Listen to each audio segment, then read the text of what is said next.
Si vous nous rejoignez, merci de votre fidélité. Bienvenue. Mesdames et messieurs, voici les titres de votre journal. C'est un important accord qui vient d'être signé par l'État guinéen. Il s'agit de la construction d'une raffinerie de produits miniers, une vision éclairée du chef de l'État qui veut que nos ressources soient transformées sur place dans notre pays. C'est la saison des moissons à Gberedou, Baranama. Nous serons sur place tout à l'heure pour assister au lancement de la récolte du manioc. Les citoyens soutiennent ces efforts qui visent la lutte contre la faim et la précarité à l'intérieur du pays. Religion enfin, avec le lancement de l'année jubilaire 2025, c'est Monseigneur Vincent Koulibaly qui donne le ton devant de nombreux fidèles chrétiens. Le rendez-vous est marqué par une procession qui regroupe plusieurs paroisses de la capitale. Voilà pour le sommaire. Bonsoir à tous. Le ministre directeur de cabinet de la présidence, président du comité stratégique de Simandou et président de l'accord cadre sino-guinéen a présidé la cérémonie de signature de l'accord de mise en œuvre de la convention de base de la société SPIC. C'est pour la construction, je le disais, d'une raffinerie de transformation des produits miniers en Guinée. Cet accord s'inscrit dans le cadre du programme Simandou 2040, une initiative visionnaire du chef de l'État, général Mamadi Doumbouya. Omar Bari. Le ministre directeur de cabinet de la présidence et président de l'accord cadre sino-guinéen en charge du suivi du projet Simandou et l'élaboration du programme Simandou 2040, Djiba Diakité, a présidé le lundi 23 décembre 2024 au Petit Palais de la présidence la cérémonie de signature de l'accord de mise en œuvre de la convention de base pour la construction d'une raffinerie de transformation des produits miniers en Guinée d'une capacité d'1,2 million de tonnes d'alumine par an. Outre le ministre secrétaire général de la présidence, général Amara Kamara, les membres du comité stratégique de Simandou et ceux du comité de l'accord cadre sino-guinéen, cet événement majeur a été marqué par la présence des responsables des départements ministériels et de l'administration, ainsi que de l'ambassadeur de Chine en Guinée et les représentants de la société chinoise SPIC. Cet accord représente une étape historique et déterminante dans la valorisation des ressources naturelles de la Guinée, notamment la transformation de la bauxite en alumine. Cette importante étape dans le secteur minier de notre pays n'aurait pu être atteinte sans le leadership éclairé du président de la République, son Excellence le général Mamadi Doumbouya. Pour rappel, la première raffinerie d'alumine, celle de Fria, a été construite pendant la période coloniale et est entrée en production en 1959, soit 65 ans. Dès le 5 septembre 2021, le président de la République n'a cessé de souligner l'importance cruciale de la transformation locale des produits miniers, notamment la bauxite, pour accélérer le développement socio-économique durable par l'industrialisation du pays. C'est dans cette optique justement que le chef de l'État a réuni toutes les entreprises minières qui ont une convention de construction de raffinerie le 8 avril 2022 pour leur exiger de lui soumettre un plan de mise en œuvre de leurs engagements. Il a ainsi martelé que la Guinée ne doit pas seulement être un fournisseur de matières premières brutes, mais elle doit devenir un véritable pôle industriel capable de transformer ses ressources minières sur place. Vous avez signé bien sûr des conventions d'établissement avec le gouvernement guinéen. Ces conventions contiennent de part et d'autre des engagements et des obligations. Un engagement ou une obligation non tenue est une cause de nullité de la convention. Il en est aussi du processus de transformation de nos matières premières que vous exploitez. Désormais, leur transformation sur place devient incontournable. Le gouvernement prendra toutes ses responsabilités afin de faciliter la mise en œuvre des usines de raffinerie en République de Guinée. L'État jouera tout son rôle afin de créer les conditions de développement d'un corridor de prospérité. Ce projet de raffinerie s'aligne parfaitement avec la vision Simandou 2040, qui est un programme hautement stratégique de développement durable de la Guinée pour les 15 prochaines années, visant à exploiter de manière optimale les richesses minières du pays en mettant l'accent sur la création de plus de chaînes de valeur pour le pays, en transformant la bauxite en alumine sur place, au lieu de simplement continuer l'exportation de la bauxite brute. L'accord signé le 23 décembre 2024 entre la société chinoise SPIC, Pawa Investment Corporation et l'État guinéen marque une avancée significative dans la mise en œuvre de cette vision. La cérémonie a également été l'occasion de rappeler les excellentes relations entre les peuples guinéens et chinois. Cette signature est le fruit de la coopération de longue date entre les deux nations. La visite officielle de son Excellence le général Mamadi Doumbouya en Chine en septembre 2024 et les entretiens qu'il a eus avec son homologue Xi Jinping ont permis la réalisation de cet important projet, tout en renforçant et posant les bases pour hisser les relations économiques entre les deux pays au même niveau que les relations politiques et diplomatiques. L'ambassadeur de Chine en Guinée a exprimé sa satisfaction de voir les relations entre les deux pays se consolider à travers des projets d'envergure comme celui-ci, un signe du renforcement de la coopération stratégique sino-guinéenne. Aujourd'hui, je suis très content de voir que la société SPIC signe une convention minière avec le gouvernement guinéen. J'espère que de plus en plus d'entreprises chinoises pourront s'impliquer dans le projet de la construction de raffineries. La signature de cet accord représente bien plus qu'un engagement contractuel. C'est un projet structurant pour l'avenir économique de la Guinée qui devrait créer des milliers d'emplois et générer des retombées économiques importantes. Le PDG de SPIC, Liu Fergiu, a d'ailleurs exprimé la volonté de son entreprise de respecter pleinement ses engagements et de travailler étroitement avec le gouvernement guinéen pour assurer la réussite du projet. En tant que le projet important dans l'accord cadre de coopération stratégique sino-guinéenne, la première phase du projet d'installation dans les mines de SPIC en Guinée, depuis son lancement officiel en mai 2019, a été construit et exploité sans heurts sous le ferme soutien des gouvernements chinois et guinéens. La signature de cet accord de mise en œuvre du projet d'alumine est sans doute une autre preuve solide de l'adhésion de SPIC-API à une performance honnête et de sa contribution active à la mise en œuvre des contenus pertinents de sa convention minière. Avec un sens élevé de responsabilité et de la mission, nous mettrons activement en œuvre l'important consensus atteint lors de la réunion entre les chefs d'État de Chine et de Guinée au cours du Forum sino-africain cette année.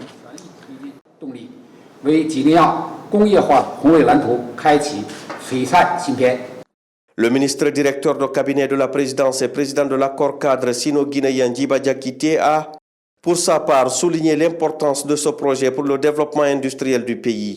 Il a également invité tous les acteurs concernés, tant guinéens que chinois, à travailler de manière concertée pour garantir le succès de ce projet phare, dont les bénéfices impacteront positivement l'économie nationale et le quotidien des Guinéens. Pour le ministre Djiba Diakité, l'objectif est de poser les bases d'un développement solide à court, moyen et long terme en tirant profit des ressources minières du pays. Ce type d'initiative s'inscrit dans la vision du chef de l'État afin de diversifier l'économie et de créer de la valeur ajoutée à partir des ressources naturelles du pays. Nous nous retrouvons aujourd'hui pour encore continuer le travail en synergie, en bonne intelligence, pour que nous arrivons à accompagner SPIC à respecter ses engagements. Il vous souviendra que le 8 avril 2022, le chef de l'État avait invité toutes les compagnies, grandes sociétés minières en République de Guinée qui, dans leur convention de base, avaient des obligations de construction de raffineries, notamment raffineries d'alumine en Guinée. Les impératifs tels que nous allons les signer dans ces documents, également les documents de convention de base de SPIC doivent être respectés en termes de délai, mais en termes d'engagement contractuel aussi de toutes les parties prenantes. À titre d'exemple, ces accords, je le disais tantôt, exigent aujourd'hui bien évidemment, de pouvoir procéder dès le 31 janvier au démarrage des travaux préparatoires. Ça, c'est vraiment au plus tard, au 31 janvier, les travaux préparatoires doivent démarrer. Nous avons mis dans ces accords de façon pragmatique qu'au plus tard, le 31 mars, nous allons procéder au démarrage des travaux et ensuite, de manière, je pense, collégiale, un travail en bonne intelligence nous permettra de pouvoir définir, avec l'accompagnement d'un ingénieur conseil qui sera du côté de l'État, payé par le projet, qui nous permettra de définir les jalons avant la date de fin des travaux qui est fixée pour le 31 décembre 2027. Et puis, bien évidemment, le démarrage de la commercialisation qui arrivera 6 mois après, au 31 juin 2028, parce qu'après la fin des le 31 décembre 2027, il faut une phase de test pour s'assurer que toute la raffinerie fonctionne correctement. Dans quelques exemples du contenu, donc il y aura l'effectivité, bien évidemment, de la construction de la raffinerie, mais ce projet est également accompagné, bien évidemment, de la construction d'un central thermique avec une capacité d'environ 250 mégas, dont les 100 mégas seront dédiés à une utilisation publique et les 150 dédiés aux besoins de l'entreprise dont les détails supplémentaires pourront être affinés pour le type du thermique. Et vous le savez, toute l'ambition de la Guinée est de faire converger aujourd'hui notre stratégie de développement vers l'économie verte. Et je pense que les discussions en bonne intelligence continueront pour nous permettre d'atteindre ces objectifs clés. L'initiative de SPIC et la mise en œuvre de ce projet illustre également la volonté de la Guinée de développer des partenariats stratégiques tout en veillant à ce que les bénéfices de ces projets profitent en priorité à la population locale.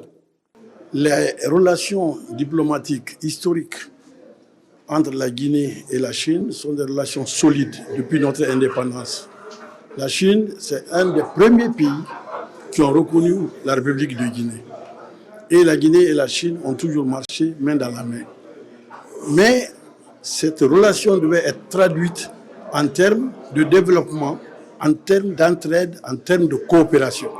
Et aujourd'hui, la signature de cet accord matérialise cette vision du chef de l'État. C'est un jour aujourd'hui pour la signature de cet accord pour la construction de la raffinerie à de Guinée. C'est vraiment la suite logique du forum de FOCAC, forum de coopération sino-africaine. On a organisé une convergence dînatoire qui a convergé toute l'élite entrepreneuriale chinoise en Chine. Aujourd'hui est un jour historique, d'autant plus qu'on montre par la signature de cet acte que c'est possible. Et nous avons eu d'autres partenaires qui nous ont fait croire que ce n'est pas possible ou que c'est très difficile. Nous venons d'avoir d'autres partenaires avec qui nous signons de façon irrévocable que ce que nous demandons est de l'ordre naturel des choses, à savoir la transformation des produits qui sont issus de cette terre de Guinée en produits semi-finis ou finis pour plus d'emplois et de bien-être pour les enfants de ce pays. On est dans la dynamique de la refondation de l'État guinéen sous la houlette du président, le général Mamadi Doumbouya. Selon laquelle dynamique, il faut faire appliquer l'esprit des différentes conventions, qu'elles soient minières, qu'elles soient économiques ou qu'elles soient dans d'autres segments de l'activité. Et ce n'est qu'une correction des dispositions qui ont été stipulées dans la convention liant l'État guinéen à la société SPIC. Et donc le président Mamadi Doumbouya, fidèle à sa conviction de refondateur, fidèle à sa conviction de patriotisme, a jugé utile depuis le 8 avril 2022 de demander à l'ensemble des sociétés qui, dans leur convention, ont l'obligation de construire les raffineries d'ici à Télé. Cela permettra à la Guinée non seulement de drainer des ressources, de créer de l'emploi et de créer aussi des champions locaux dont l'avantage est la création d'un environnement et d'un écosystème favorable à l'émergence d'une Guinée prospère. L'accord qui vient d'être signé, qui porte sur la mise en œuvre de la convention de base de la société SPIC pour la réalisation d'une raffinerie avec une capacité de production de 1 200 000 tonnes d'alumine par an, représente une avancée sur le plan environnemental, car il faut le dire, la convention de base qui a été signée en 2013 prévoyait la fourniture d'énergie à travers une centrale thermique, donc avec le charbon en particulier. Cet accord qui vient d'être signé aujourd'hui prévoit que la société explorera d'autres sources d'énergie telles que le solaire, l'éolien par exemple, l'hydraulique pour parvenir à un mix énergétique. Et par ailleurs, il faut le souligner que le projet sera soumis aux standards environnementaux les plus élevés sur le plan international. Donc sur le plan national d'abord avec la législation guinéenne, mais également les normes environnementales internationales les plus élevées. Le mérite de la signature de cet accord revient au président de la République et son Excellence le président Mamadi Doumbouya, qui, vous vous souviendrez, le 8 avril 2022 a réuni tous les investisseurs miniers qui avaient des engagements relatifs à la construction des raffineries. Et il leur a dit que la Guinée respecte ses engagements, mais la contrepartie, il faut que les sociétés aussi respectent les leurs. Donc c'est la mise en œuvre de ces instructions qu'il a données au comité stratégique, au comité sino-guinéen et au ministère de la Géologie et les autres ministères impliqués pour amener cette société à respecter ses engagements de réalisation de la raffinerie. Et l'accord qui est négocié porte substantiellement sur un chronogramme agressif avec un démarrage des travaux préparatoires en janvier 2025, c'est-à-dire le mois prochain, le démarrage effectif des travaux au 31 mars ou plus tard le 31 mars 2025, la fin des travaux prévus au 31 décembre 2027 et avec une mise en service au plus tard le 30 juin 2028. C'est-à-dire la construction, la date d'achèvement, c'est 31 décembre 2027. La société a 6 mois pour les mises en service parce que c'est un outil industriel. Au 30 juin 2028, ils doivent commencer la première production commerciale.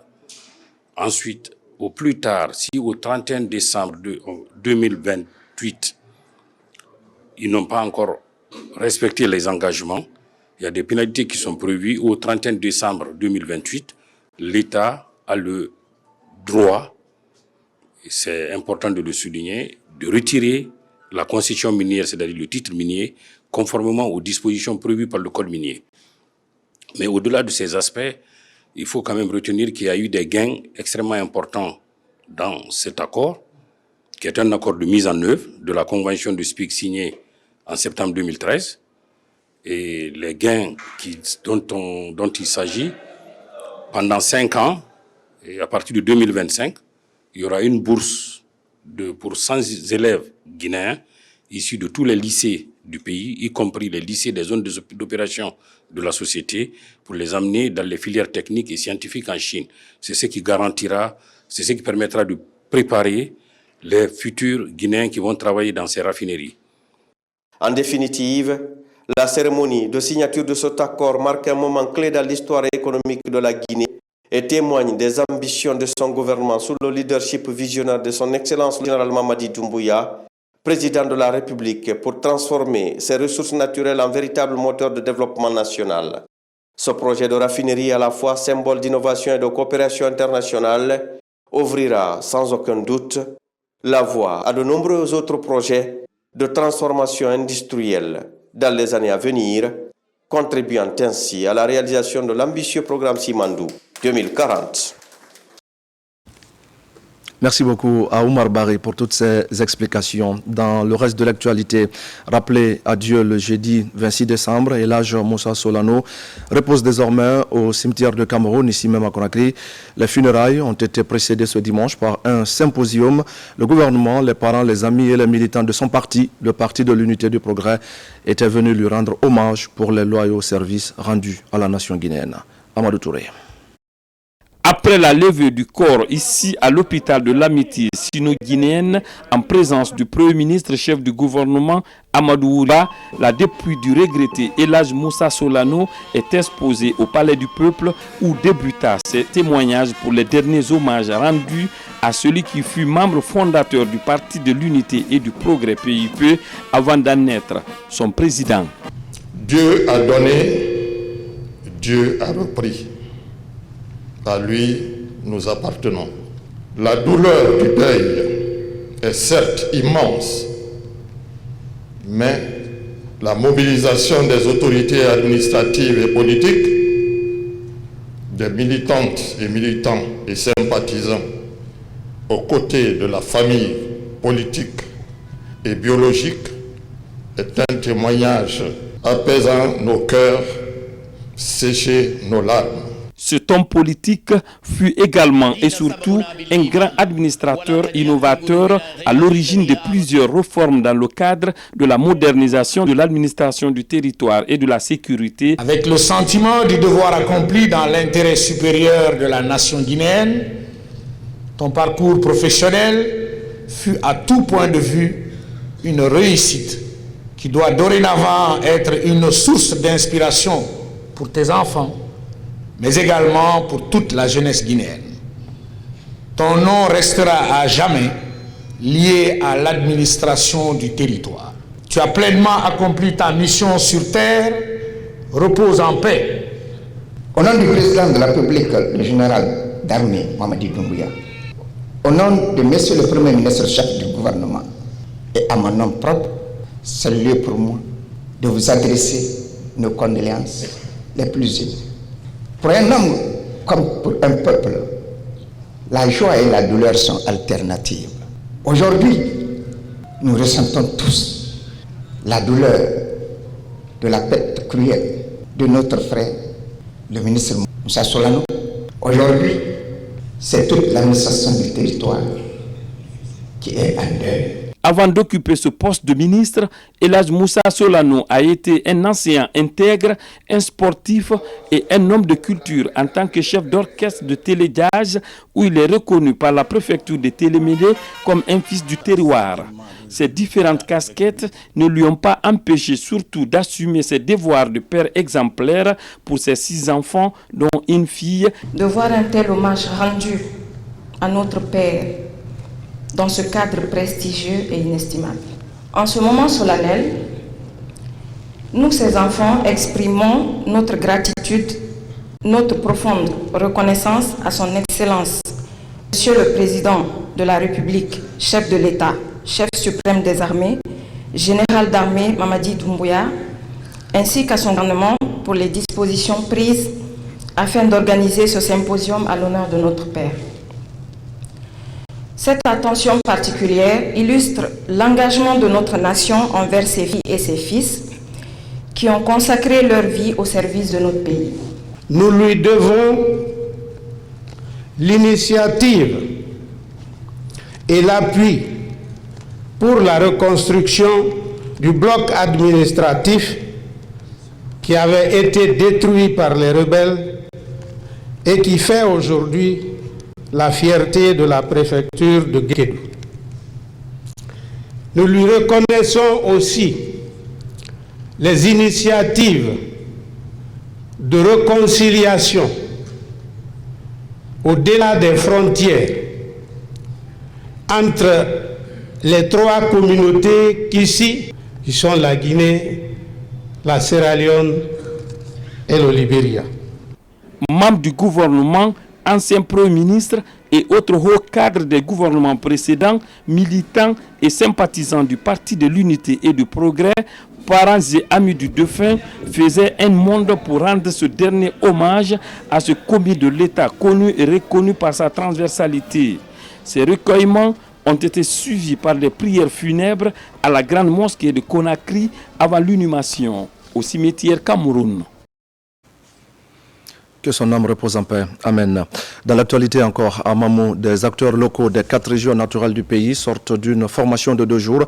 Les séances sont portées essentiellement sur la démultiplication des modules de formation axés sur le développement des collectivités locales, des thèmes déjà développés par le Centre de formation et de perfectionnement des cadres et élus locaux qui a bénéficié d'un appui financier de la Banque mondiale à travers l'ANAFIC et le gouvernement guinéen. Mamadou Paté Baldé. Depuis le début de l'année 2024, le centre de Sérédou a développé plusieurs modules de formation destinés aux administrateurs territoriaux du pays. Pour cette phase de démultiplication, appuyée par la Banque mondiale sur le financement de l'ANAFIC, le centre de Sérédou mise sur plusieurs acteurs locaux du pays. Cette démultiplication, c'est juste auprès, n'est-ce pas, des collectivités. Voilà la meilleure formation. Parce qu'une fois que les formations sont faites auprès des collectivités, c'est qu'il y a le suivi qui accompagne. Parce que ceux qui vont faire la démultiplication au niveau des collectivités, ils sont là, ils travaillent avec eux. À notre retour au niveau de nos localités respectives, nous allons rendre compte de ce qui s'est passé ici. D'abord à nos antennes régionales qui nous ont été identifiées et aussi à nos collectivités respectives. En cette phase de refondation de notre État, le gouvernement de la transition exhorte tous les acteurs locaux du pays à retrousser les manches pour améliorer les conditions de vie des citoyens de ces localités. C'est une formation qui va effectivement dans le but que la Guinée maintenant quitte presque dans les rumeurs, mais que tout ce qui est à faire passer, nous passons par des messages qui sont harmonisés et par un mécanisme aussi harmonisé. Durant ces 2 jours de formation, plusieurs thèmes ont été développés par les formateurs pour permettre à ces acteurs de terrain de vulgariser les connaissances acquises auprès de leur communauté. Et voilà qui nous amène à parler de la lutte contre les mutilations génitales féminines. Les populations de la commune rurale de Popodara, dans la préfecture de l'Abbé, et celle de Pilimini, en Koubia, décident de bannir l'excision et le mariage des enfants. Les femmes qui pratiquent ces mutilations viennent de déposer les couteaux devant les autorités et les partenaires techniques et financiers. Sarafdine Diallo et son Assagnon. C'est un projet d'habilitation communautaire et sectorielle pour l'élimination de la violence basée sur le genre et les pratiques néfastes, en particulier les MGF et le mariage des enfants. À travers les droits humains, des approches innovantes, l'objectif est d'amener les communautés à réagir contre ces violences. 200 causeries éducatives ont été réalisées pour promouvoir l'abandon des MGF, mariage d'enfants, excision et autres pratiques sociales néfastes. 50 familles modèles ont été identifiées et renforcées dans les 50 villages touchés pour la promotion de l'abandon des MDF. Nous nous engageons solennellement à l'abandon définitif de la pratique, l'excision et du mariage d'enfants dans nos différents secteurs. Par conséquent, nous nous engageons à mettre en œuvre ce qui suit dans nos différentes communautés. Après avoir déposé les couteaux et s'être engagés dans la lutte contre l'âge précoce, les exciseuses de Popodara sollicitent un accompagnement du gouvernement et des partenaires. Ce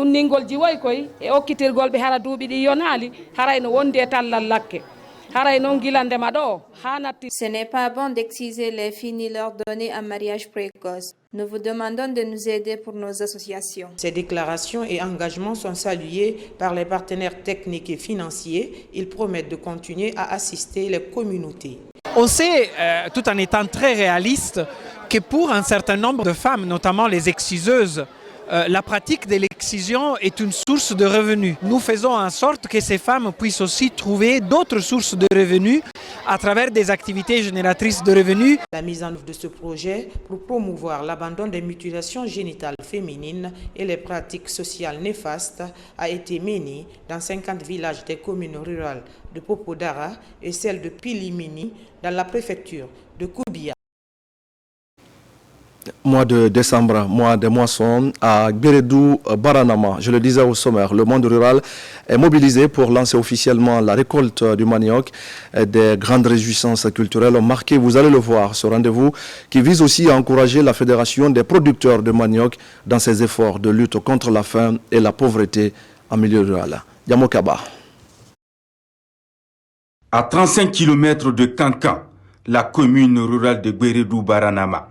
Dans ce village de plus de 22 000 habitants, la culture du manioc est le pilier des exploitations agricoles. Aujourd'hui, c'est le grand jour pour lancer officiellement la campagne de récolte. Le domaine est estimé à plus de 200 hectares, valorisé par la Fédération des producteurs de manioc. Une première expérience couronnée de succès.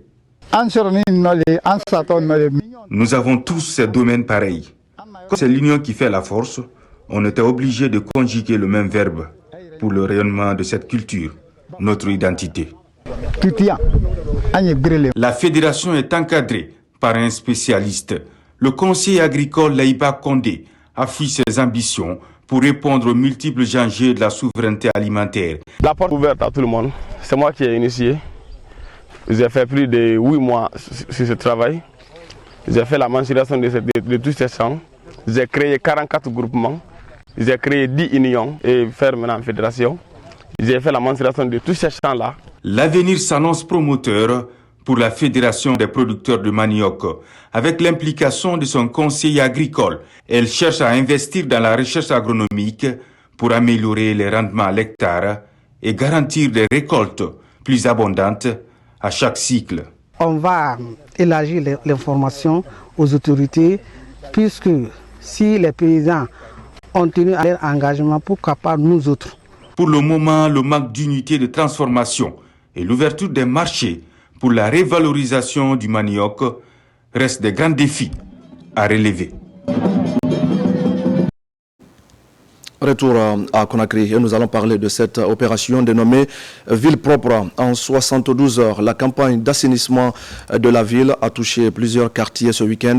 L'enjeu est de changer l'image de Conakry, mais surtout de professionnaliser la gestion des ordures, de la collecte à la décharge de la minière.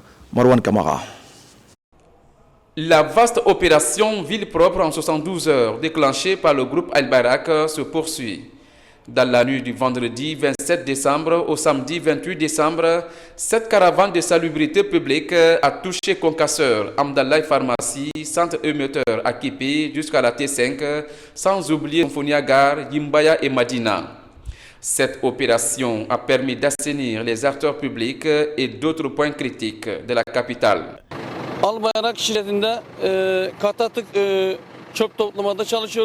Nous avons actuellement sur le tronçon 5 tractopelles avec 10 camions Actros, des bennes qui sont ouvertes, des bennes, et 13 camions, des bennes tasseuses qui font le tour de la ville et 50 travailleurs qui sont en train de se battre pour rendre la ville propre. Ce dispositif mis en place permet de ramasser les ordures avec les va-et-vient des camions bennes. Les premiers effets de l'opération Conakry Ville propre se font sentir. Dans les quartiers sillonnés, les artères publiques sont assainis. Cette fois-ci, l'objectif est de pérenniser cet acquis et maintenir la ville propre à l'approche de la fête, conformément à la vision du chef de l'État, le président de la République, qui a d'ailleurs déjà donné les instructions fermes à Al-Bayrak d'acquérir des équipements qui vont bientôt arriver pour renforcer la capacité logistique afin de maintenir la ville propre et de pérenniser la sécurité publique de la ville de Conakry. Donc nous sommes dans cette lancée de maintenir la ville propre et c'est pourquoi nous travaillons H24. À ce jour, on déjà transporté, rien que ce mois-là, 25 000 tonnes d'ordures. Nous avons collecté et transféré vers la décharge de la minière. Dans les quartiers touchés, les citoyens saluent cette opération d'envergure de lutte contre l'insalubrité. Mon sentiment par rapport à ça, c'est de remercier Al-Barak pour son bon travail qu'il est en train de mettre en place. Et le gouvernement doit aider Al-Barak à mettre à la disposition les agents, de sensibiliser les gens de secteur en secteur, de porte en porte, pour que les gens s'abonnent. Côté perspective, un schéma directeur est mis en œuvre pour bonifier la collecte, le transfert et l'amélioration de la gestion de la décharge de la minière. On change de sujet avec cette question. Comment passer les fêtes de fin d'année sans fausse note, notamment dans la préfecture de Forikaria? Le préfet et les élus locaux se sont retrouvés autour de la problématique. Ils ont parlé de la sécurité des personnes et de leurs biens, ainsi que du fonctionnement de l'administration à la base. On fait le point avec Moussa Bangoura. Ici à Forikaria, pour passer ces derniers jours du mois de décembre dans un climat apaisé et sécurisé, l'autorité préfectorale rencontre les sous-préfets, présidents des délégations spéciales, chefs de quartier et présidents de district nouvellement installés. L'ordre du jour porte sur la sécurisation des populations et leurs biens, la délivrance des documents administratifs et la conduite à tenir. Il faut qu'on cultive la paix, la sécurité de la population et leurs biens. Bientôt, la fin d'année. Hier, j'étais avec les forces de défense et sécurité. Je les ai enseignés. On a mis sur le point. Il faut augmenter le nombre de barrages de contrôle pour que nous puissions faire une fête zéro accident. Invite a été faite aux élus à la base afin de mieux véhiculer le message selon le code révisé des collectivités locales. Nous prenons à bras le corps la déclaration de M. le préfet pour nous permettre d'être en sécurité tant sur le plan administratif que sur le plan sécuritaire. La rencontre d'aujourd'hui nous a permis de prendre toutes les dispositions par rapport à la conduite à tenir face aux problèmes de sécurité, surtout à l'approche des fêtes de fin d'année, c'est-à-dire avant, pendant et après. Après les échanges avec les acteurs concernés, le préfet, colonel Mohamed Singh Kamara, s'est rendu dans les zones frontalières. Objectif, vulgariser les nouvelles orientations du ministre de l'administration du territoire et de la décentralisation. Au quartier Bessia, cité de l'air ici à Conakry, les fidèles musulmans se retrouvent pour renforcer l'unité nationale. C'était autour du livre saint, le Coran, suivi par des sacrifices et prières pour la paix dans notre pays. L'initiative est pilotée par la structure Diamadjigui à travers les sages de la coordination Mandeng. Marwan Kamara. Les membres de la structure d'Amadigi, les sages et les leaders religieux se réunissent au siège de la coordination Mandeng, situé au quartier Bessia, cité de l'air, pour un objectif commun. Lire plusieurs fois le Saint-Coran et faire des sacrifices pour le maintien de la quiétude sociale en Guinée. Nous prions le Tout-Puissant Allah, qu'il protège la Guinée, qu'il protège notre président de la République, qu'il couvre notre pays de paix et qu'il remplisse de bonheur.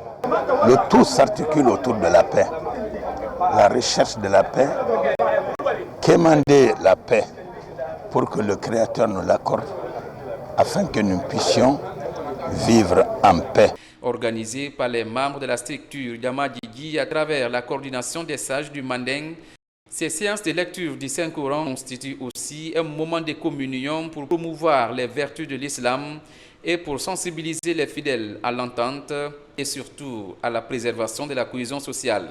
C'est le destin qui fait que nous avons un président qui a fait et qui fera de notre pays un havre de vivre. Donc nous devons faire des prières pour lui, nous devons faire des prières pour tout le peuple de Guinée pour qu'ensemble la Guinée prospère. Si vous nous voyez ici, on fait lecture du Coran, il y a la paix dans le pays. S'il n'y a pas la paix, il n'y a rien. Vraiment, on est très content. Monsieur le ministre et secrétaire général des affaires religieuses, Alaï Kramo Diawara, vraiment vous remercie très fort. À travers cette activité de solidarité, les initiateurs attachent du prix à l'unité nationale et au renforcement du tissu social. Parmi les vœux formulés, le bonheur de tous les Guinéens et la réussite de la transition. La paix et la prospérité en Guinée constituent également une priorité à Dinguiraye. Les érudits de la ville sainte viennent de passer 3 jours de lecture du Saint-Coran. Ils ont fait aussi des sacrifices pour le bonheur du pays et pour le président général Mamadi Doumbouya. Cette initiative des fils ressortissants a été un cadre d'unité, de renforcement du vivre ensemble dans la préfecture de Dinguiraye. Ibrahima Oulem Fofana. La mosquée historique de l'Hajj Martal de Dinguiraye, un symbole dans l'univers islamique en République de Guinée. Durant 3 jours, Le livre saint a été lu plusieurs fois par des érudits, les imams et acteurs des affaires religieuses. Sous la recommandation du président du CNT à monsieur le préfet de Dinguiraye et à la communauté de Dinguiraye pour cette organisation. Il devait se rendre, mais il y a eu quand même un programme qui a légèrement changé. Et nous, érudits, on s'est dit, la prière, on ne peut pas la sursoir. Alors on s'est mis dans les prières depuis 3 jours, comme il avait souhaité, et on a clôturé ce matin avec des sacrifices. Ce rendez-vous de lecture plurielle du Saint-Coran a aussi été un cadre de sacrifice où des prières et bénédictions ont été dites pour tout le pays, mais aussi pour le chef de l'État, général Mamadi Doumbouya. Et je voulais en cela saluer et remercier l'élan de solidarité qui a marqué cette session de Saint-Coran où les sages n'ont pas désemparé durant les 3 jours. Ils ont lu, relu le Coran pour implorer le Tout-Puissant qu'il apporte la prospérité, la paix et la sérénité en Guinée. À Dinguiraye, ces 3 jours de lecture du livre saint et de sacrifice ont permis aux érudits et imams de promouvoir davantage la paix et surtout l'amour du prochain dans la cité historique de l'Hajj Martal. La communauté musulmane du secteur de Bantala dans la préfecture de Gawal était également en fête la semaine dernière et pour cause, ses fidèles bénéficient d'une nouvelle mosquée de proximité. L'édifice est réalisé et équipé par le ministre porte-parole du gouvernement Ousmane Gawal Diallo. La cérémonie inaugurale a connu la mobilisation de fidèles venus de partout. Marwan Kamara. Vu sa vétusté, ce lieu de culte ne pouvait plus servir la communauté musulmane du district de Bantala. Durant des années, les fidèles ont été sollicités pour la réhabilitation de ce lieu de culte. Aujourd'hui, une nouvelle infrastructure religieuse est construite et équipée par Ousmane Gawal Diallo, ministre porte-parole du gouvernement. À l'ombre de ce hangar traditionnel, la population du district de Bantala et la délégation venue de Conakry. Autour des valeurs de la paix, tous magnifient les efforts du donateur pour le développement local. Dans tous les pays là, si on a des prières, on a des ententes, c'est ça qui va développer le pays. Bon, le président de la République, c'est ça son ambition pour la Guinée. Bon, Ousmane Gawal aussi, le ministre qui a fait beau cadeau là pour les populations de Bantama, on est très content par rapport à ça. Dans un premier temps, l'œuvre qu'il a d'abord accomplie à ma présence, c'était l'achèvement de la maison des jeunes. Ensuite, le stade préfectoral que j'ai trouvé, pas de mire. Aujourd'hui, le stade est dans l'enclos. Et ici, et à Koundara, il a envoyé les chambres. C'est grâce à lui qu'il a soit remercié. La réalisation de cet édifice religieux facilitera l'adoration de Dieu. Il a par la suite été inauguré des prières de vendredi. C'est un bon geste, un geste qui pourra l'aider et dans la vie et à l'au-delà. Et je profite de cette occasion pour demander à tout un chacun de penser à la paix et que tout le monde se mobilise derrière le général Mamadi Doumbouya qui est en train d'investir dans tous les villages. Il a pensé à tout un chacun, à tout citoyen, des villes au village pendant les 3 ans. Donc je demande aux gens de le soutenir pour qu'il puisse gouverner bien le pays dans la paix et dans la sécurité. Bantala est un secteur relevant de la sous-préfecture de Koncitel, préfecture de Gawal. À travers des prières et bénédictions, les ressortissants et résidents comptent accompagner les initiatives de développement entreprises par les autorités. Et puis des cadeaux et autres jouets pour les enfants de la Cité de l'Air dans la commune de Bessia. L'initiative vient d'une association de jeunes de la place en collaboration avec les autorités communales de Bessia. C'était à l'occasion de la célébration de Noël et avec pour objectif essentiel de donner du sourire aux tout petits. Le point avec Moussa Bangoura. La fête de Noël est célébrée partout en Guinée. Dans la capitale Conakry, à la Cité de l'Air, commune de Bessia, des jouets et plusieurs autres cadeaux ont été distribués aux enfants. Une manière de donner le sourire aux tout petits en cette fête de Noël qui commémore la naissance de Jésus-Christ. Soutenir les enfants parce que c'est une fête. Nous sommes là pour offrir des cadeaux aux enfants pour qu'ils retrouvent la joie comme tous les autres Guinéens. L'initiative est du mouvement d'Orborea en collaboration avec les autorités communales de Bessia. Parmi ces cadeaux, un lot important de cahiers pour faciliter l'apprentissage des enfants. Nous les enfants, nous sommes très contents. Ce soir, une centaine d'enfants qui ont reçu des cadeaux de Noël. Nous sommes animés d'une grande joie. Ces enfants illuminent à tout moment nos maisons. Si aujourd'hui, cette journée est dédiée uniquement pour ces enfants, nous ne pouvons que les accompagner, les soutenir également. Partenaires, initiateurs et autorités locales s'engagent à tous les niveaux à accompagner ces enfants de la célébration de Noël jusqu'en fin d'année pour promouvoir leur épanouissement. Merci à Moussa Bangoura. Et c'est dans ce contexte, justement, je le disais au sommaire, que l'archevêque métropolitain de Conakry a ouvert ce dimanche l'année jubilaire 2025. La cérémonie a débuté par une procession qui est partie de l'archevêché pour la cathédrale Sainte-Marie de Conakry. Toutes les paroisses de la capitale et le clergé étaient représentés. Marie-Angélique Bangoura, Antoine Makolé et Robert Bangoura. C'est un jour tant attendu par les fidèles catholiques. Embraser l'année jubilaire 2025 pour obtenir les grâces dans la prière et les invocations tout en demeurant dans l'espérance à la cathédrale Sainte-Marie. Ici, tous les fidèles de l'archidiocèse y sont représentés à travers leurs délégués. La croix offerte par le pape Jean II est mise en avant, portée par les scouts, les CVAV et les religieux. Ceci représente la communion fraternelle de tous les fidèles pour immortaliser ce jubilé 2025. Elle restera près de l'autel toute cette année jubilaire pour être vénérée par tous les baptisés. C'est la croix qui nous sauve.